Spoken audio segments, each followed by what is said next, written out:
మరోసారి అన్యమత ప్రచారం వెలుగు చూసింది. పాప వినాశనం తీర్థంలో అన్ని మతస్థులు సంచరిస్తున్నారు. హోటళ్ల ఎదురుగా అన్యమత ప్రచారం చేస్తున్నారు. 7 కొండలపై యేసు పాటలకు మహిళలు రీల్స్ చేస్తున్నారు.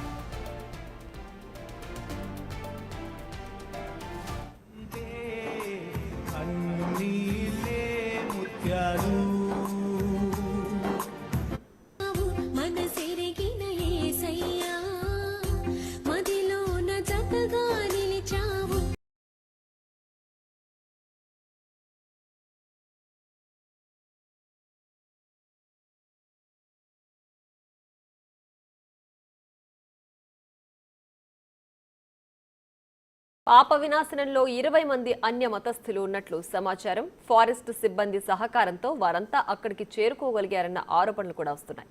పాప వినాశనం ప్రాంతంలో టీటీడీ విజిలెన్స్ తనిఖీలు చేసి అన్య మతస్థులను గుర్తించింది.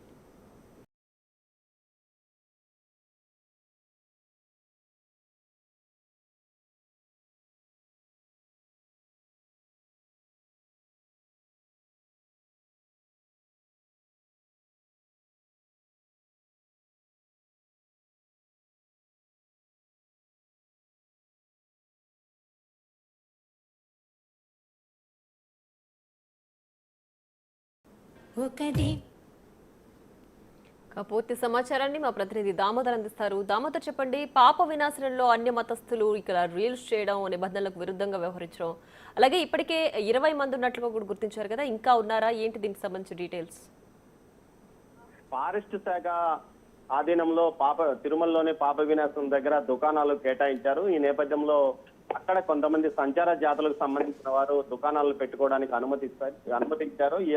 ఇందులో భాగంగా సుమారు ఒక 25 కుటుంబాలు అక్కడ దుకాణాలు ఏర్పాటు చేస్తున్నాయి. మొత్తం 120 దుకాణాలు ఉండగా ఒక 25 దుకాణాలు వీరివే ఉన్నాయి. వీరు ఏదైతే క్రిస్టియానిటీ స్వీకరించి ప్రార్థనలు చేయడమే కాకుండా, కూటమి ప్రార్థనలు చేయడమే కాకుండా పాప వినాశనంలోనే ఏకంగా రీల్స్ చేస్తూ అవి ఇన్స్టాగ్రామ్ లోను సోషల్ మీడియాలోను పోస్ట్ చేసిన సందర్భాలు ఉన్నాయి. ఇవి గత 5 సంవత్సరాలుగా యథేచ్ఛగా కొనసాగాయి. ఫారెస్ట్ శాఖ అధికారులకు ఈ విషయాన్ని తెలియజెప్పినప్పటికీ వారు ఏమాత్రం పట్టించుకోవడం లేదని సమాచారం. ఈ విషయం ఏదైతే టీటీడీ విజిలెన్స్ అధికారులకు తెలియడంతో ఈ రోజు ఉదయం నుంచి వారు అక్కడ తనిఖీలు నిర్వహించారు. ఈ తనిఖీల్లో పెద్ద ఎత్తున వీరు అన్యమత ప్రచారం చేయడమే కాకుండా అన్యమతస్తులు ఇక్కడ దుకాణాలు ఎలా పెట్టుకున్నారన్న విషయం మీద సీరియస్ గానే టీటీడీ విజిలెన్స్ ఈ రోజు దర్యాప్తు చేస్తుంది. ఇందులో భాగంగా 25 మందిని ప్రశ్నించినట్టు తెలుస్తుంది. ఇందులో కొంతమంది సోషల్ మీడియాలో రీల్స్ పెట్టిన వారిని ప్రశ్నించి వారిని విచారిస్తున్నట్లు తెలుస్తుంది. మొత్తం మీద ఈ ఘటనకు సంబంధించి గత ఫారెస్ట్ అధికారులు వారికి అనుమతులు ఎలా ఇచ్చారు, తిరుమల లాంటి పవిత్ర పుణ్యక్షేత్రంలో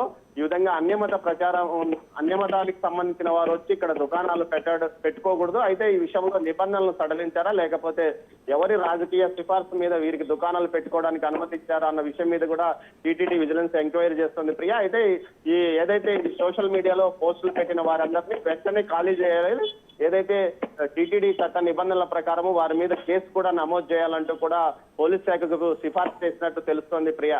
right Damodar, thanks for the updates.